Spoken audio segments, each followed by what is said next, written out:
Assalamualaikum warahmatullahi wabarakatuh. Salam sejahtera bagi kita semua. Shalom, Om Swastiastu, Namo Buddhaya, salam kebajikan. Halo Sobat Pemilih, salam KPU Malayan. Jumpa lagi kita pada podcast Suara Tara KPU Kabupaten Luwu. Pemirsa pemilih, perkenalkan nama saya Muhammad Arif. Saya staf pelaksana dari Subbagian Teknis Penyelenggaraan Pemilu dan Hukum. Hari ini saya akan memandu kegiatan podcast kita pada hari ini. Apa yang akan kita bahas pada hari ini? Di depan kita telah hadir seorang jaksa muda, yaitu Bapak Prasetyo Purbo Wahyono, SH. Beliau merupakan Kepala Seksi Intelijen Kejaksaan Negeri Kabupaten Luwu. Selamat pagi, Bapak. Pagi, Mas. Apa kabar hari ini, Pak? Alhamdulillah, baik, dan harus selalu baik. Terima kasih telah menyempatkan waktunya untuk hadir dan menyapa pemirsa podcast KPU Luwu hari ini. Sebelum masuk pada tema kita hari ini, alangkah baiknya kita mengenal lebih dalam profil dari Bapak Kasih Intelijen Kejaksaan Negeri Kabupaten Luwu. Mungkin bisa dimulai dari profil, riwayat pendidikan, dan perjalanan karir Bapak selama di Kejaksaan Negeri Republik Indonesia. Mungkin seperti itu. Silakan Bapak. Baik, terima kasih, Mas. Assalamualaikum warahmatullahi wabarakatuh. Waalaikumsalam. Mungkin dimulai dari nama ya. Nama tadi sudah disebutkan oleh Mas pembawa acara. Nama saya Prasetyo Purbo. Dari nama aja sudah jelas kalau saya orang Jawa. Orang Jawa. Orang Jawa. Saya tinggal di Magelang. Kemudian saya pendidikan dari SD, SMP, SMA di Magelang juga. Kemudian setelah itu mengambil kuliah hukum di Universitas Atmajaya Yogyakarta. Setelah itu mencoba keberuntungan mendaftar di kejaksaan, alhamdulillah diterima. Di mana penempatan pertama saya tahun 2015 itu di Palopo justru. Oh, Palopo. 2 tahun saya di Palopo sampai tahun 2017. Kemudian setelah itu saya 6 tahun lebih mengabdi di wilayah hukum Provinsi Maluku. Jadi di Maluku itu saya sempat sekarang namanya Kabupaten Kepulauan Tanimbar. Dulu namanya Kabupaten Somlaki dulu, sekarang Kabupaten Kepulauan Tanimbar. Di sana saya mulai dari jaksa pertama, kemudian kepala subseksi intelijen di sana, kemudian PJ Kasubakbin di sana, kemudian saya pindah ke masih Maluku juga di Tual sebagai kepala seksi tindak pidana khusus. Setelah dari Tual, kemudian mungkin cukup pengabdian saya di Maluku, saya ditarik ke Sulawesi Selatan pertama kali di Kabupaten Baru. Sebagai kepala seksi tindak pidana khusus. Kemudian 2-3 bulan yang lalu saya dimutasi ke Luwu sebagai kepala seksi intelijen. Jadi kalau perjalanan saya di Kejaksaan RI ya, itu berarti dengan sampai saat ini baru 11 tahun. Baru 11 tahun. Itu lumayan dengan berbagai ketemu dengan berbagai macam orang, berbagai macam suku. Kemudian saya juga tugas di luar dari zona nyaman saya. Misalkan kebanyakan kan kalau orang Jawa maunya di Jawa, Mas. Ya, kalau saya kan belum pernah malahan di Jawa. Makanya hal itu membuat istilahnya makin terbuka lah jendela pengetahuan kita terkait adat istiadat masing-masing suku, daerah, orang. Sampai pada akhirnya ya kita bisa ketemu di kantor KPU Kabupaten Luwu, gitu kan. Mungkin itu kalau singkatnya seperti itu terkait dengan ini saya, Mas. Mungkin demikian profil singkat dari Bapak Kasih. Dari pemaparan yang kita dengarkan, mungkin berarti Bapak ini tidak asing lagi dengan kondisi wilayah di Luwu Raya. Mungkin seperti itu. Kemudian kita bersama Bapak Kasih Intelijen, kita akan berbincang-bincang pada podcast kali ini dengan mengupas dan membahas tema komitmen pelaksanaan tugas dan fungsi kejaksaan dalam menjaga pemilu dan pilkada 2024 berintegritas. Mungkin sebagai gambaran awal kita memulai dengan bagaimana terkait peran dan fungsi kejaksaan. Kalau di KPU kan Pak, kita dalam melaksanakan kegiatan kita dibagi menjadi 4 subbagian atau seksi. Kemudian kalau di kejaksaan sendiri Pak, ada berapa subbagian atau seksi, dan yang menangani persoalan pemilu itu subbagian mana saja Pak? Mungkin seperti itu. Kalau di kejaksaan itu ada 6 ya, 6 bagian. Kita harus bisa di ini dulu.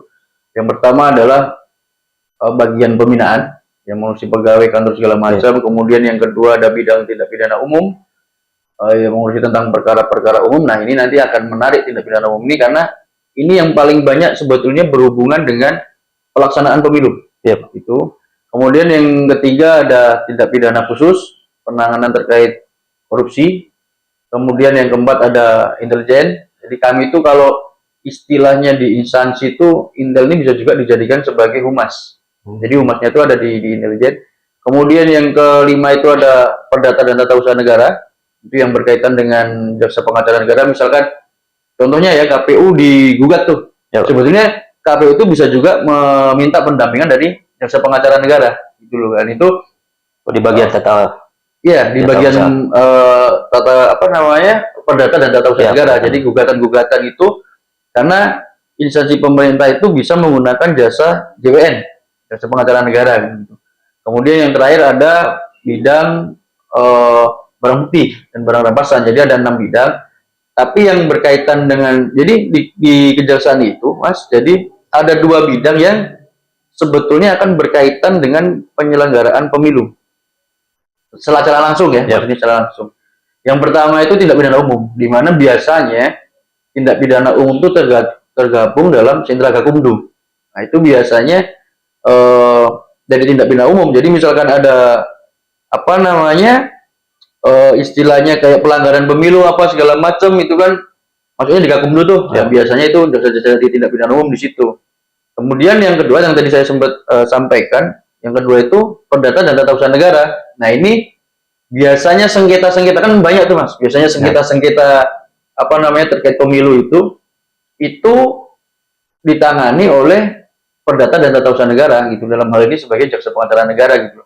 Kemudian kalau dari kami dari pihak intelijen itu hanya supporting data di lapangan, misalkan ada indikasi apa namanya mau mungkin namanya pemilu kan pasti masa ketemu masa nih istilahnya. Jadi indikasi ricu apa segala macam, kemudian indikasi ada kecurangan dalam pemilu, itu biasanya supportingnya di Intel. Tetapi kalau yang bersentuhan langsung dengan penyelenggaraan pemilu itu biasanya 2 bidang ini, tindak pidana umum sama perdata. Itu yang garis besarnya seperti itu. Oh ya. Kemudian terkait apa saja tugas utama kejaksaan dalam menyukseskan tahapan pemilu dan pilkada serentak 2024 kemarin? Kalau kejaksaan tadi ya yang 2 bidang sudah saya sampaikan ya, artinya peran aktif kita itu sebenarnya di 2 bidang itu. Nah, kami itu belum tahu apakah biasanya itu setiap mau ada pemilu KPU, Bawaslu, kemudian instansi lain itu biasanya mengadakan MOU dengan kami. Jadi begitu ada sesuatu yang misalkan ada gugatan apa segala macam, kita bisa menjadi pengacara untuk KPU. Bahkan saya pernah lihat beberapa satuan kerja kejaksaan lain itu sampai di gugatan MK pun itu jaksa pengacara negara mendampingi KPU sampai ke gugatan MK gitu loh. Artinya mudah-mudahan hal ini juga bisa dilakukan dulu gitu loh Mas. Maksudnya karena kita membela kepentingan negara ya, JPN dalam ini kejaksaan juga instansi negara, maka mungkin secara psikologis kan lebih nyaman untuk ngobrolnya gitu Mas, dibandingkan mungkin kalau KPU digugat biasanya menyewa lawyer dari swasta atau apa kan, tapi kalau mungkin sama-sama abdi negara mungkin lebih ini kan segala macam. Kemudian juga kami itu juga untuk penyusunan pemilu ini, terutama di intelijen itu banyak juga melakukan yang namanya jaksa menyapa. Jaksa menyapa itu tujuannya apa? Misalkan 1 atau 2 minggu sebelum masa-masa pemilu itu kami melakukan jaksa menyapa untuk memberikan edukasi kepada masyarakat maupun penyuluhan hukum, memberikan edukasi kepada masyarakat terkait dengan tindak pidana yang mungkin terjadi pada saat pemilu kan begitu. Karena begini Mas, kadang tuh banyak orang yang tidak paham, tanda kutip ya, mana rezeki, mana money politik. Ya. Kan begitu, kadang kita dipanggil misalkan, yuk ngumpul misalkan di paslon A, paslon B. Begitu pulang, tapi ini ada sedikit buat bensin. Kan begitu, kadang-kadang kita nggak bisa dianggap sedekah. Nah, yang penting uang gitu. ya dianggap dia, atau misalkan dia pulang-pulang bawa tas yang kemudian ada foto paslonnya atau foto calon, sembako apa segala macem. Wah, alhamdulillah nih datang ke bapak itu ngobrol kan gitu, banyak yang itu. Cuma kan makanya kan kami kadang memberikan edukasi terkait dengan mana sih yang bisa kita terima pada saat pemilu ya. Saya bilang pada saat masa-masa pemilu itu mana yang bisa kita terima dan mana yang tidak boleh kita terima, karena terkadang seperti pengalaman saya di Somlak itu waktu sidang apa namanya pemilu itu terkadang banyak orang-orang yang tidak paham, Mas. Maksudnya, oh ini sebetulnya sudah ranahnya masuk di kampanye terbuka, kampanye tertutup, kan ada, terus kemudian ada masa tenang apa segala macam gitu loh. Nah, itulah yang kadang kita sharingkan dari Intel ini. Jadi kita tahu, oh tanggal sekian, bulan sekian ini sudah waktunya kampanye terbuka. Kemudian ada juga kampanye tertutup kan. Kemudian kalau sudah masa tenang berarti kita tidak boleh melakukan hal-hal yang memang dilarang oleh undang-undang seperti itu. Jadi itu yang kami bisa sampaikan adalah pencegahan-pencegahan itu. Karena kalau penindakan perkara pemilu kan tadi yang saya sampaikan itu ranahnya di Gakumdu, Sentra Gakumdu. Kalau kami intelijen hanya bagian apa ya? Ya biar mengedukasi masyarakat lah, mencegah untuk terjadinya tindak pidana pemilu atau pelanggaran pemilu, mungkin seperti itu. Jadi urgensi keterlibatan kejaksaan di sini cukup penting ya Pak, karena di samping untuk melanjutkan aduan atau pelimpahan tindak pidana umum atau tindak pidana pemilu, juga menjadi bagian dari pengacara negara ya, untuk membantu KPU begitu. Betul. Dalam beracara. Betul. Dan kemudian Pak, ini kan tadi disebutkan Gakumdu, ini mungkin pemirsa atau masyarakat luas masih banyak yang belum mengerti atau belum mengenal Gakumdu. Ini sentra Gakumdu atau sentra penegakan hukum terpadu, kemudian terdiri dari unsur apa saja Pak, dan kapan Gakumdu ini dibentuk? Mungkin seperti itu. Iya, kalau unsurnya mungkin sepengalaman saya itu biasanya terdiri dari unsur Bawaslu, karena itu nanti yang dia biasanya pusat-pusat pengaduannya itu kan di Bawaslu tuh, tetapi di Bawaslu nanti ada juga sentra Gakumdu yang mana isinya biasanya dari pihak Bawaslu, kemudian pihak Polres biasanya dilibatkan, kemudian pihak kejaksaan. Tujuannya apa, Mas? Sebetulnya sentra Gakumdu itu untuk mempercepat proses penanganan tindak pidana pemilu, karena tindak pidana pemilu ini berbeda dengan tindak pidana yang lain. Jadi prosesnya itu cepat. Jadi tidak, kalau pidana umum misalkan pidana, mohon maaf ya, misalkan kecelakaan, kemudian pembunuhan, pencurian, itu memang di dalam KUHP kan kita bisa 40 hari sampai 60 hari. Tapi kalau pemilu ini kan cepat, Mas. Cepat sekali, maksudnya begitu ada laporan, kemudian ada pengaduan, kemudian naik misalkan, kemudian bagaimana sidangnya, bagaimana pemberkasannya, itu cepat polanya. Makanya kenapa sentra Gakumdu ini, penegakan hukum terpadu ini dibentuk, cangkup dari 2 APH. Jadi selain Bawaslu kan tadi saya sampaikan ada juga polisi dengan kejaksaan, karena untuk biar mempercepat ketika ada pelanggaran pemilu yang terjadi. Jadi tidak lagi kita menunggu, tapi kalau dalam satu wadah istilahnya, dalam satu wadah itu sudah ada 2 APH, yang satu APH penyidik yaitu polisi, yang kedua APH penuntut umum, kan enak Mas koordinasinya. Jadi begitu ada perkara, solusinya apa, kemudian apa yang kurang untuk diajukan ke persidangan, jadi koordinasinya lebih enak gitu loh. Makanya mungkin itu salah satu kenapa Gakumdu ini melibatkan daripada instansi kepolisian dengan kejaksaan untuk mempercepat itu, seperti itu. Mungkin karena terkait itu ya Pak, ketika masuk laporan pelimpahan dari polisi, waktunya cuma berapa? 3 hari, 5 hari? Iya, seharusnya segitu. Makanya kan cepat itu Mas. Iya, cepat sekali itu, maksudnya. Sedangkan pemilu ini kan kalau sudah melewati batas itu dianggap adaluarsa. Ya. Sudah tidak bisa diproses hukum gitu loh. Ya, sementara kita mengacu di undang-undang ya Pak. Betul. Nah, sekarang kita bayangkan Mas, kalau misalkan di Gakumdu itu tidak melibatkan kepolisian maupun kejaksaan. Berapa luas wilayah lu deh misalkan. Kemudian berapa jumlah masyarakat di Luwu. Sedangkan waktunya tadi yang disampaikan tidak sampai 2 minggu, tidak sampai 1 bulan gitu loh. Nah, kalau dalam satu titik itu terjadi 4-5 pengaduan, bagaimana kita ininya kan Ya. maksudnya? Makanya biasanya tujuan dari adanya tim itu adalah untuk mempercepat. Misalkan, oh ini yang kurang kalau persidangan nanti yang dibutuhkan buktinya ini, oh saksinya yang dibutuhkan ini segala macam. Itu yang apa namanya yang menjadi mungkin yang menjadi alasan atau dasar kenapa dari kepolisian maupun dari kejaksaan dilibatkan dalam sentra Gakumdu seperti itu. Kemudian bagaimana Pak Kejaksaan mengantisipasi penyebaran hoaks dan ujaran kebencian seperti SARA yang dapat memicu konflik pemilu? Nah, baik, kalau itu mungkin tadi sempat saya spill sedikit ya. Jadi di Kejaksaan Negeri Luwu ini terdapat program yang itu program dari Kejaksaan Agung Republik Indonesia.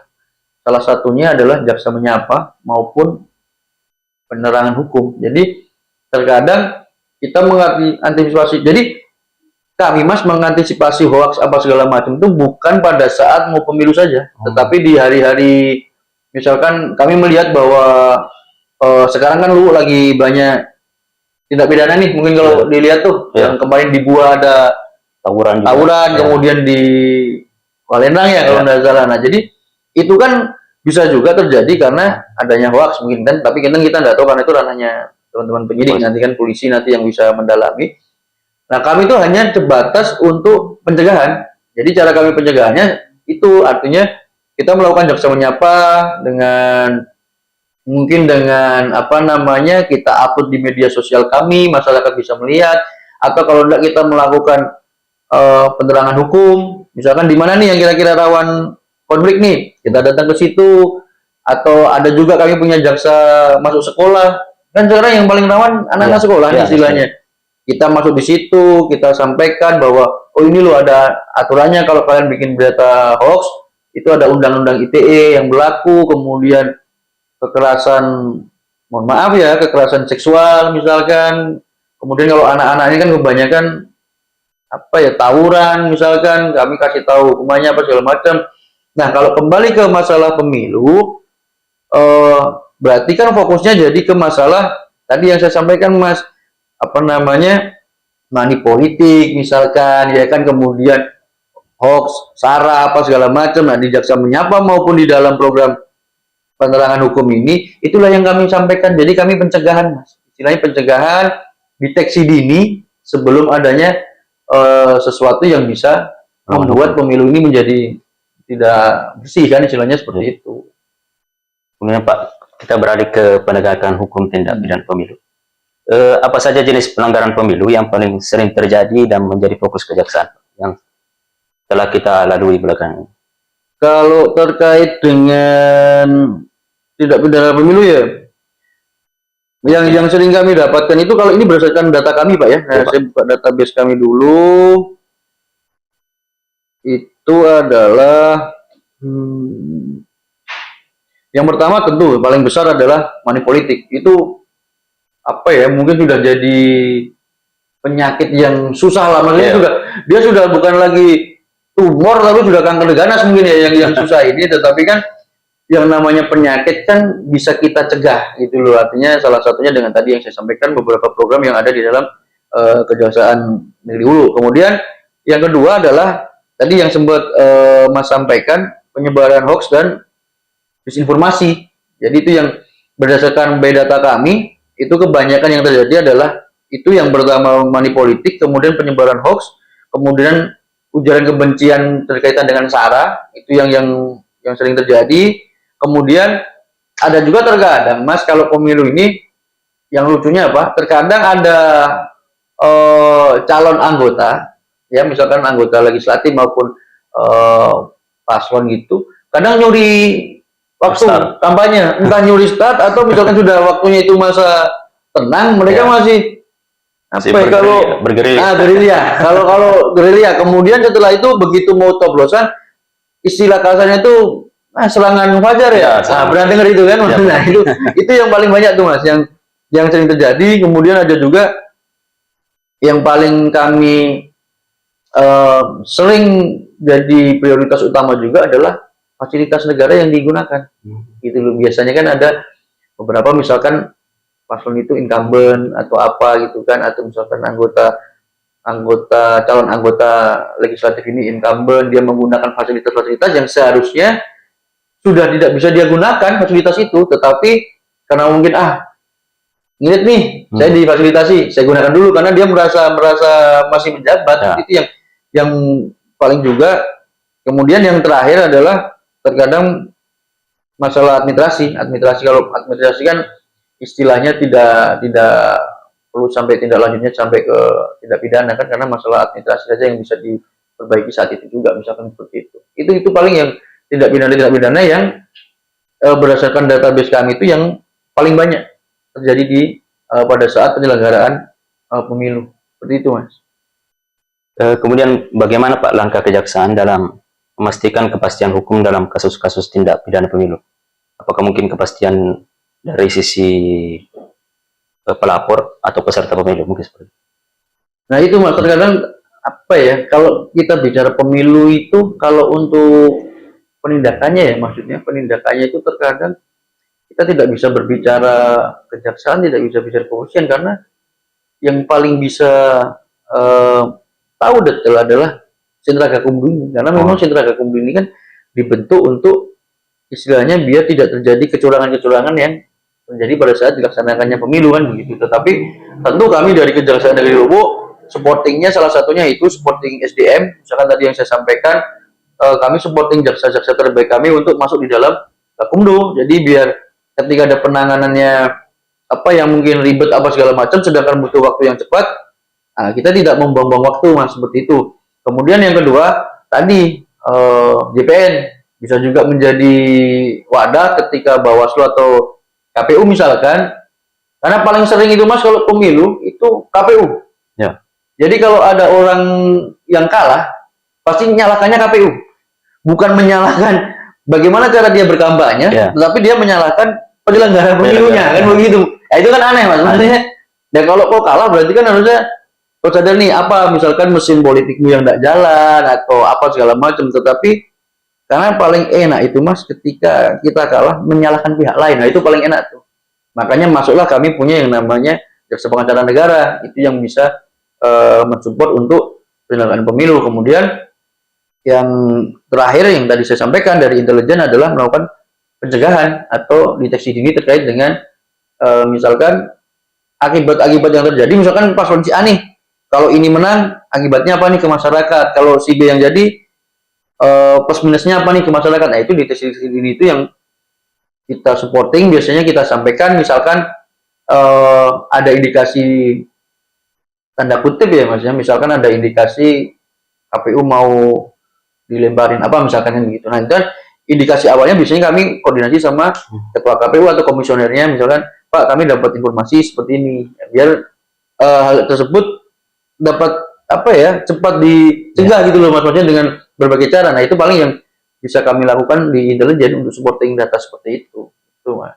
Sebagai bentuk upaya-upaya preventif Pak. Betul, betul. Kemudian bagaimana kejaksaan memastikan keamanan dan ketertiban selama tahapan pemilu berlangsung? Kalau kami, cara kita biar penertiban pemilu itu yang jelas kami berusaha, bukan berusaha sih, kami wajib untuk netral, itu dulu. Ya kan? Jadi, karena begini Mas, ketika ada APH yang tidak netral, maka pemilu ini akan rawan sekali banyak kecurangan yang masih terjadi. Gitu loh. Makanya kami selalu disampaikan kepada pimpinan, yang penting netral. Karena ketika kita netral, kita tidak punya kepentingan, maka cara kita dalam penegakan hukum juga netral. Artinya saya tidak kenal dengan si A, saya tidak kenal dengan si B. Kemudian yang kedua, jaksa di kami itu rata-rata Mas itu se-Indonesia. Jadi kalau kami kan jaksa ini rollingnya itu se-Indonesia. Jadi kadang ada juga jaksa yang bukan orang sini, gitu kan, misalkan yang tidak ada kepentingannya di sini. Jadi apa namanya netralitas ini kan sangat-sangat penting untuk APH Mas. Karena kalau bayangkan Mas ya, kalau misalkan kita APH tidak netral, sedikit aja misalkan, ketika ada laporan masuk, maka yang terjadi adalah apa? Laporan itu kita tidak lanjuti. Padahal misalkan jelas-jelas barang buktinya ada, saksinya ada, segala macam, alat buktinya ada berdasarkan KUHP. pasti tidak akan kita lanjuti karena kita punya kepentingan gitu loh. Tapi kalau ketika kita netral, maka semua aduan, semua laporan pasti akan ditindaklanjuti, Mas. Untuk masalah apakah itu ada tindak pidananya atau hanya sekedar administrasi, itu kan urusan lain. Tapi yang penting kan pasti laporan atau pengaduan tersebut pasti kita terima, terutama di Sindra-Gakumdu, seperti itu. Mungkin itu salah satu alasan juga, Pak. Ketika katanya di kejaksaan itu nggak sampai 1 tahun dibatasi supaya Iya. tidak terjadi hubungan Betul. mungkin emosional dan politik yang Iya. bisa merugikan negara. Hubungan yang terlalu mesra kan kadang juga tidak Ya, bagus juga, terlalu Mas. mesra. Tidak bagus kan ini. Apalagi untuk kepentingan negara mungkin. Ya, betul, betul. Kemudian strategi apa yang akan dijalankan kejaksaan untuk menjaga kualitas demokrasi yang akan datang? Kalau strateginya tentu kami, kalau dari sisi intelijen ya, kami tetap dengan tadi kami lebih mengedepankan pencegahan, artinya dengan beberapa program-program yang ada di dalam Kejaksaan Republik Indonesia ini, kami akan terus istilahnya laksanakan, kemudian kita mitigasi masalah, misalkan mana sih yang kira-kira rawan, karena kan ini beberapa istilahnya TPS itu kan tidak semuanya panas, Mas. Ada juga yang TPS itu memang dingin lah, maksudnya tidak ada gonjangan apa segala macam. Nah, mungkin kami mitigasi permasalahan di situ dulu. Misalkan di TPS mana nih yang rawan, kita lakukan penyuluhan hukum di situ. Kita kemudian turun lapangan, bisa kita ketemu kadesnya misalkan untuk dikumpulkan, yuk kumpulkan masyarakatnya. Kemudian kita kasih penyuluhan hukum terkait dengan bahaya hoax terutama. Kemudian tadi tindak pidana yang mungkin terjadi pada saat pemilu itu terjadi, misalnya kayak tadi politik uang, apa fasilitas negara segala macam. Mungkin kami lebih memperbanyak pencegahan di bidang itu, Mas. Jadi memberikan pemahaman kepada masyarakat yang tidak paham terkait dengan ini loh yang kalian boleh lakukan dan tidak boleh kalian lakukan. Ini itu kan kadang kalau masyarakat awam itu kan masih Mas, terutama masyarakat yang sudah, mohon maaf ya, yang sudah berusia, itu kan kadang tidak paham tuh, tidak update terkait ini kan, misalkan hal-hal yang terjadi. Makanya kami tetap melakukan penyuluhan untuk datang ke tempat-tempat tersebut. Artinya dari sisi kami hanya bisa melakukan pencegahan dan deteksi dini, gitu loh. Deteksi dini terkait dengan AGHT, apa itu AGHT, ancaman, gangguan, hambatan dan tantangannya, kan seperti itu. Jangan sampai nanti kita ada satu percikan api itu bisa membakar, tanda kutip ya, bisa membakar pesta demokrasi yang seharusnya kita bisa nikmati, Mas. Karena kan pemilu ini kan bunyinya pesta demokrasi. Ya, pesta. Masa pesta kok berantem? Namanya pesta itu kan happy harusnya, ya kan? Harusnya happy, harusnya seneng untuk masyarakat, di mana hal itu kan terjadinya 5 tahun sekali istilahnya. Harusnya happy, namanya pesta. Makanya kenapa kok pesta menjadi ribut? Kadang ada juga pesta demokrasi itu membuat bapak dan anak tidak saling sapa karena beda pilihan. Berarti kan bukan pesta namanya itu kan. Nah, kalau pesta yang mau menang mau kalah, ya sudah kita berpesta gitu loh. Pilihanmu ya silahkan, kau pilih apa dengan dasar-dasarmu, kemudian si A pilih apa, silahkan dengan argumen masing-masing. Ketika sudah jadi ya sudah, kan paling cuma 5 tahun. Misalkan 5 tahun kok tidak ada perkembangan yang signifikan di suatu daerah, ya sudah 5 tahun ke depan jangan dipilih lagi gitu loh. Jangan sampai kalian sudah terima, misalkan mohon maaf ya, money politik sudah terima uangnya, nyeselnya setelah 1 minggu. Ya kan, paling berapa sih, Mas? Paling banyak misalkan mohon maaf ya, paling 500, sejuta. Tetapi kan itu pertaruhannya adalah 5 tahun ke depan.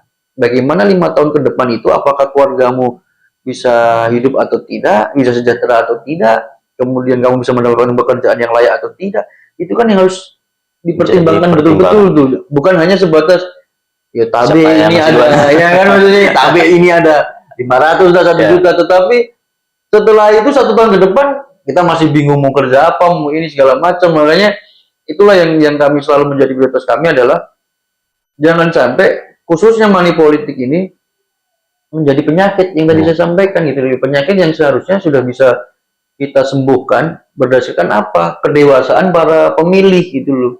Makanya terkadang kami juga melakukan jaksa masuk sekolah itu, Mas, khususnya untuk anak-anak SMA kelas 2, kelas 3, misalkan yang memang mau mendekati dia sebagai pemilih pemula kan, kami biasanya sudah sampaikan di situ gitu loh. Jadi nanti ketika kalian menjadi pemilih pemula, jangan menggunakan cara-cara ini, silahkan pilih berdasarkan apa yang memang menurut kalian itu yang terbaik, seperti itu. Mungkin itu, Mas, yang bisa saya sampaikan.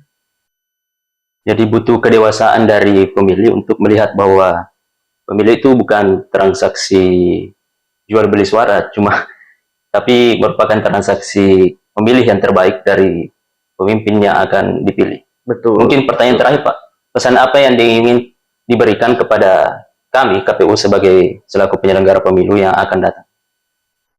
Kalau pesan mungkin tadi yang saya sampaikan Mas, jadi terkadang entah itu anggota dewan ataupun paslon bupati wali kota ketika kalah itu selalu yang disalahkan adalah KPU.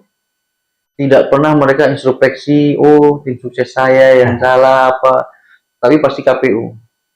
Yang apa selalu dituduh, wah ada penggelembungan suara tuh di KPU apa segala macam. Kalau sekarang sistemnya sudah canggih Pak, Nah itu sudah terbuka, transparan. itu kan, tetapi yang namanya orang kalah Mas, pasti ada aja yang dicari-cari gitu loh. Bahkan kadang misalkan komisionernya satu nggak datang pada saat ini sakit misalkan, itu pasti akan jadi masalah tuh. Padahal sebetulnya mungkin ya secara aturan nggak masalah kok, karena banyak saksinya misalkan gitu. Tetapi nanti kan jadi apa namanya, jadi masalah ketika pihak-pihak yang kalah ini. Nah, pesan saya buat KPU adalah misalkan berbanyaklah untuk berkoordinasi dengan instansi lain, artinya misalkan dari kejaksaan, kepolisian, kesbangpol. Untuk apa tujuannya? Deteksi dini. Jadi deteksi dini bagaimana biar ketika KPU menjalankan tupoksinya Mas, itu dari awal apa namanya, before pemilu, kemudian after pemilu, itu tidak terjadi permasalahan yang signifikan di situ. Artinya kayak kami misalkan di kejaksaan itu sebenarnya kami terbuka Mas, misalkan ada sedikit permasalahan tuh, atau misalkan solusi tuh apa sih kalau ada barang begini solusinya seperti apa, kami itu sebenarnya terbuka, silakan. Kita harus banyak-banyak berkoordinasi gitu loh maksudnya, karena itu nanti yang akan bisa membuat kita mengantisipasi terkait dengan hal-hal yang apa namanya, yang mungkin akan terjadi pada saat pemilu. Dan mungkin begini Mas, pesan saya Mas ya, terkadang itu orang, mohon maaf ya, orang itu menembak KPU itu bukan pada saat pemilunya saja, tetapi after. Terkait apa? Pengelolaan hibahnya. Makanya tolong hati-hati, pesan saya sama KPU terkait pengelolaan itu, transparan, LPJ, kalau misalkan ada sesuatu yang misalkan ada diskresi, mungkin bisa koordinasi dengan APH atau inspektorat misalkan, atau mungkin dengan KPU provinsi. Tujuannya apa? Biar pemilu ini yang tadi saya sampaikan, pesta demokrasi itu betul-betul kita itu berpesta gitu, bukan pesta yang tanda kutip banyak sebagian orang gitu loh, tetapi pesta semua, entah itu pemilihnya, konstituen, entah itu calon-calonnya, entah itu para apa namanya penyelenggaranya. Jadi semua itu kita berpesta gitu loh, berpesta demokrasi artinya kita bebas memilih siapapun yang menjadi pilihan kita untuk 5 tahun ke depan. Mungkin itu Mas pesannya. Mungkin terakhir Pak, untuk menutup acara kita pada hari ini, untuk memberikan closing statement, atau hari ini kita biasa kenal kata-kata hari ini Pak. Untuk menutup kegiatan kita pada hari ini. Aduh, saya ini bukan orang puitis Mas, jadi apa ya kata saran-saran aja Pak. Mungkin satu Mas, kata-kata hari ini adalah kenali hukum, jauhi hukuman. Betul. Itu aja. Masya Allah. Luar biasa itu. closing statement dari Bapak Kasih Intelijen Kejaksaan Negeri Kabupaten Luwu. Mungkin terima kasih atas closing statement, kesempatan dan wawasannya pada podcast hari ini. Semoga sukses dan sehat selalu Pak. Amin. Amin. Amin. Baik teman pemilih, jangan lupa untuk klik like, komen, dan subscribe. Jangan takut untuk melapor, jangan ragu untuk berpartisipasi. Pemilu aman, hukum tegak, Indonesia hebat. Sampai jumpa pada episode selanjutnya. Saya Muhammad Arif, mohon undur diri. Wallahul muwaffiq ila aqwamit thoriq. Assalamualaikum warahmatullahi wabarakatuh. Waalaikumsalam warahmatullahi wabarakatuh.